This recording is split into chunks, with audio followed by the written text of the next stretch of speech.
Our country is hanging in the balance. So how do we determine? And what I'm going to suggest, and have you noticed also that every Republican running for president says they're a conservative? Nobody on that debate stage stands up there and says, I'm a squishy establishment moderate. I stand for nothing. They all say they're conservative. So here's what I would suggest that you follow. You don't listen to anything we say. Don't listen to anything I say or anybody else says. Instead, look to what we've done. As the scriptures say, you shall know them by their fruits. So let's take the issue of amnesty. Everyone today says they're against amnesty. Well, except for Marco, but the rest of them all say they're against amnesty. And yet, there are moments in politics that are, as Reagan puts it, times for choosing. In 2013, Barack Obama and Harry Reid and Chuck Schumer, joined by a whole bunch of establishment Republicans, including Marco Rubio, pushed a massive amnesty plan that would have granted amnesty to 12 million people here illegally, would have failed to secure the border, would have enabled President Obama to bring even more Syrian refugees to this country. Now, that was a moment where every Republican could decide where he or she stood. I chose to stand shoulder to shoulder with Senator Jeff Sessions and Congressman Steve King and millions of Americans fighting to stop amnesty, to secure the border, to keep this country safe. Now let me make an interesting point.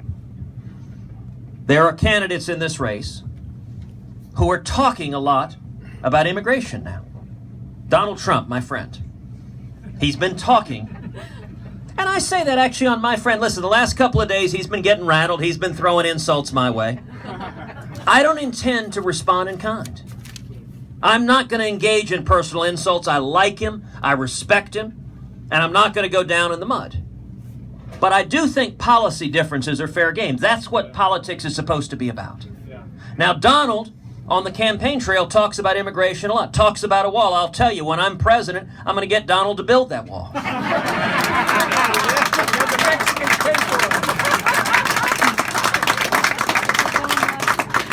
But in 2013, the Rubio-Schumer Gang of Eight bill passed the Senate, and Republican leadership planned to take it up and ram it through the House. They were going to use all the votes of the Democrats plus Republican leadership to pass it and put it on Obama's desk to be signed. For anyone who cares about the issue of amnesty, who cares about border security, that moment was the Rubicon. It was the battle right there and then.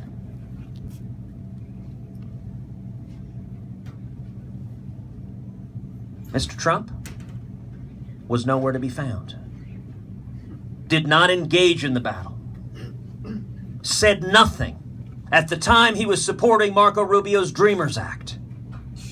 At the time, he was criticizing Mitt Romney for being too harsh against illegal immigration. If you want to know who will stand against amnesty, don't listen to campaign rhetoric. Ask, when the fight was being fought, when the stakes were being decided, who stood up and led the fight and who was absent from the field of battle. That's how we determine it. And you can ask the same question on Obamacare. You can ask the same question on the Second Amendment. You can ask the same question on TARP and the stimulus and cronyism. If you want to know who will honor their word, don't listen to the words, look to the actions.